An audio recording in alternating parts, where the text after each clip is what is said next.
You're listening to ReachMD XM 157, the channel for medical professionals. Welcome to the Clinicians Roundtable. I'm Dr. Maurice Pickard, your host, and with me today is Rich King, longtime sportscaster for WGN-TV Chicago, and recent author of the best-selling book about his wife entitled My Maggie. Thank you, Rich, for joining us. Doctor, thank you for having me. Today we're going to be talking about Maggie's lifelong struggle with congenital hearing loss and being visually impaired, and then her battle with melanoma, breast cancer, and ultimately ovarian carcinoma. Rich, what made you decide to write her story and, of course, also your story at this time? Well, I'll tell you, Doctor, the thing that did it was Maggie's life was inspirational to so many people, and I wanted to inspire other people, especially sight-impaired or blind people, that they could have the same kind of wonderful life Maggie had, despite all the ailments that you mentioned. She had a wonderfully happy life. When she was healthy, she was very happy. That's the reason I wrote it. It also became a love story in the process, and I think that's also become one of the main themes of the book, is that people can have long-term loves, and it grows and gets better and better and better and becomes almost out of the physical world. And it was a wonderful experience I had with her, and I wanted to impart that upon other people. You know, you mentioned the love story aspect, and we know historically that people who are married to people who suffer from disabilities, their marriage often ends in divorce. Some people say as many as 80%. What was different about your particular lifelong relationship? I think it's the way we were raised. I mean, we were both raised to be committed. I know I was raised Roman Catholic, which in the 50s was a very strict religion, and if you made a vow, you kept it. Even though later in life I lost my religion, I still kept the same vow. The vow was sacred to me, and I love Maggie, and I was asked that question many times in the book tour, and I never once thought of leaving her because I loved her so much. And you love a person, you never even think of it. And despite all the problems she had, love grew. And I think when adversity does one of two things: it either breaks the marriage up or it makes it more solid. In our case, it made it more solid. And I'll tell you, it was a wonderful, wonderful union we had. We were like one person. We saw pretty much eye to eye on everything at the end. Maggie's condition is called Usher Syndrome, which means congenital deafness and being visually impaired. 3 to 6% of all people who have hearing loss will develop Usher Syndrome. It doesn't always take the same form. Is that correct? Every case is different, and every progression is different. In Maggie's case, she was progressing more slowly than other people. Had she lived, though, she would have gone completely deaf and blind. At the end, her hearing was worse than her sight, actually, at the end. We had these hearing aids and we had an FM system, which I spoke through like a microphone, and her hearing was going really, really bad at the end. Also, her eyesight was diminishing. So she died at age 53. I think had she lived a few more years, she would have gone completely deaf and blind, and that would have been, for her, it would have been a horrible thing, but especially to her, because she prided herself on independence. And she still had some degree of independence because she had a cane and she could get around, but being deaf and blind would have been obviously very devastating. For those of you who have not read this marvelous book, would you tell us what Maggie's career choice was initially? Well, she was a registered nurse when she got out of college, or she had 2 years of college when she was younger, and she graduated, by the way, when she was 50 years old with Usher Syndrome. But she became a nurse, and she loved being a nurse. So she was a very good nurse. She did a lot of things by memory and by just sheer determination. But it got so bad, doctor, that she could not read the prescription bottles, and she was afraid of giving people the wrong medication. So she quit after 18, 20 years of doing that. And then went into this horrible depression when she was diagnosed with Usher's, finally, at age 41. But she came out of that on her own and then had a second career as a counselor for Lighthouse for the Blind here in Chicago, a wonderful organization. And she was also the chief volunteer officer. She was on Governor Edgar's board in Springfield, advising the committee on issues concerning deaf and blind matters. She was a lobbyist in Springfield, Illinois, a lobbyist in Washington, D.C. She became quite a force in the deaf-blind community, and that's why people flocked to her, because she was an inspiration to a lot of people. I'm impressed by one of the quotes early in the book. I do not shrink from responsibility. I welcome it. That's right. That was John Kennedy's inauguration speech back in 1960, and I watched that speech, and I still play it now and then because it gives me great inspiration. I think that's why you mentioned earlier the marriage vow. I think people, when you accept responsibility, to me that's what life's all about, and to see that through, and what more noble thing to do than try to make the world better, and I think what John Kennedy tried to do. And I think that's other people obviously have tried to do it. I think that's important. I mean, if you take a vow in marriage, you vow to help somebody, anything in life, I think it's very important that you keep that vow. And there's no more greater joy than helping people.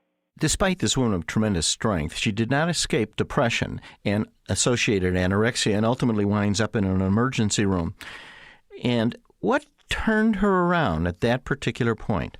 I think what turned her around is she realized, she told me I was facing the end. She was physically ill. Her stomach was killing her, and she looked like a ghost. I left her on the hospital bed, and she was white, had a white complexion anyway, and she looked like she just blended into the sheets.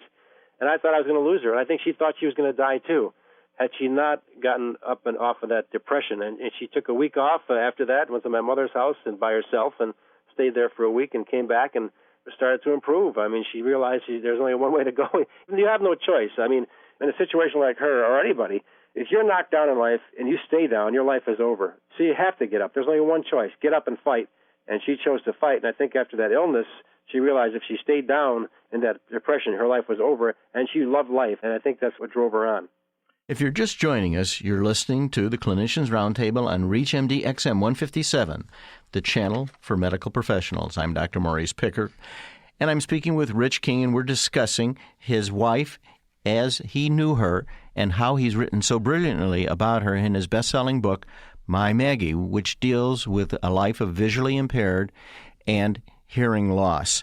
She does, however, begin to use facilities that before she had kind of shunned. Could you tell us how she got into what one would call the system for the visually impaired? Well, Maggie did not want to be a burden on anybody, and that's why she became depressed. She said, my life is over. I'll be a burden on everybody the rest of my life. But when she finally realized that she had to live her life and keep going, we took her in Illinois to a clinic, and they had a program for her, and she got a bunch of devices, a thing called a VTech, which allows you to read. It's a machine, a television, actually. You put a book or a newspaper underneath the slab there, and it enlarges the print. So she read that. She got special sunglasses. She got devices, alarm clocks that vibrated and also made loud noises. I mean, she got a bunch of things like that, and obviously got the cane too. So she developed a whole new life, and believe me, the cane is the biggest thing, because the cane freed her. The cane allowed her to move around again, and once she learned to use it properly, she went all over downtown Chicago, and in fact walked in the traffic now and then precariously, but she survived everything. All those devices helped. All the technology helped. The FM hearing aids helped. All that stuff that comes around now. And she was always happy. In fact, she wrote papers on how grateful she was for the technology that this age brings. She met a man named Dan Davia at the Assistance Program for the Disabled and also part of the Department of Rehabilitation Services in the state of Illinois. He commented on, use the cane. Right. It'll be like parting the Red Sea. Right. What does that mean? Well, that means, Maggie was without a cane. She was obviously sight impaired, and she was trying to get by. When she was with me or her friend Arlana Faco, it was fine. But when she's by herself, she'd knock things over and she'd get embarrassed. And Davia's point was, look, you get a cane, people will know you're blind. They'll get out of your way, and it worked. I mean, you cannot try to fake it in life. I know a friend of hers, he tried to do the same thing. He had the same disease she had. He tried to fake it and found out he wasn't getting anywhere. So once you get the cane and once people realize you have the cane, it gives you a certain freedom. They get out of your way and they'll help you out, and it made her life a lot easier. But it took Davia to convince her that, because coming from a person who's sighted, it was different from a guy who was blind. Davia was blind, and Davia really lit into her and said, you got to get a degree, you got to do that, what do you want to do? Get a cane, and I think that's what worked for her. In the words of Edward R. Murrow, living a life and not an apology became hers. Would you say that? Murrow's one of my idols. I've read many books about Ed Murrow, and one of his favorite quotes is, he's talking about Britain during World War II, with the Battle of Britain, and he said the British were living a life, not an apology, and they're fighting the Nazis. And I thought that was appropriate for Maggie. She lived a life. She did not back off. She didn't let all her ailments, the cancers and the sight and the hearing, that did not stop her from leading a wonderful life, and she is a very happy woman. Most of the book is not a somber litany of bad things. I mean, we had a lot of great times. There's funny stories in there. She was a goofy woman. She did crazy things.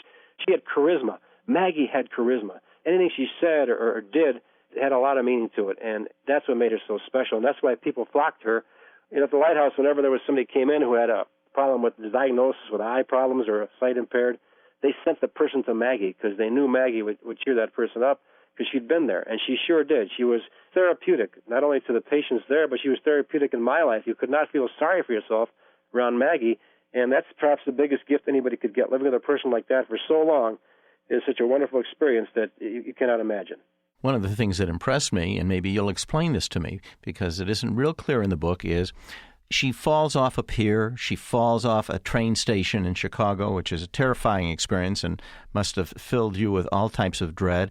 Later on in the book, however, when she becomes an advisor and a volunteer and a counselor to people who have hearing loss.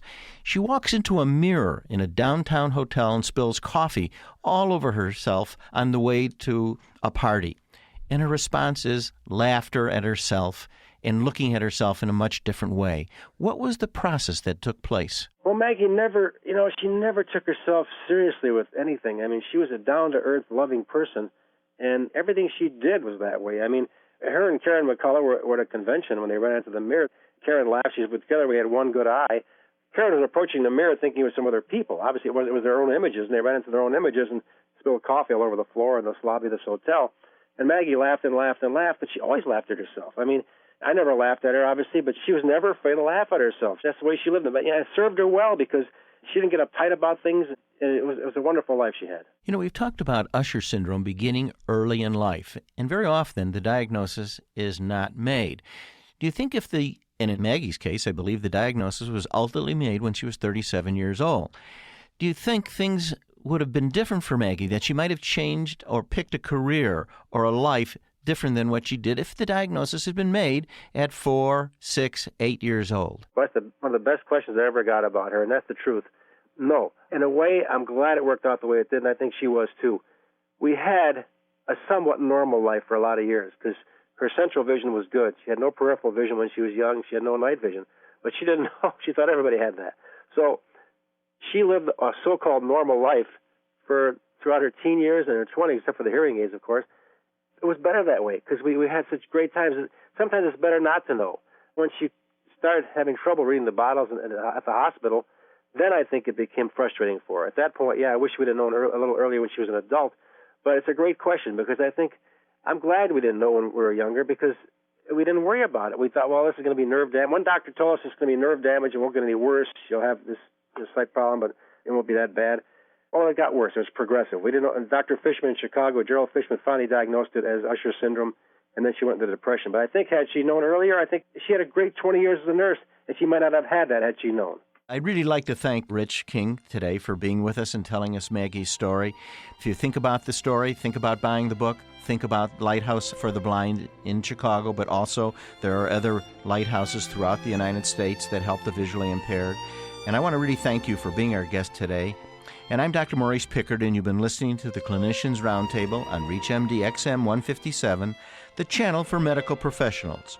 For questions and comments, please send your emails to xm@reachmd.com or visit us at reachmd.com.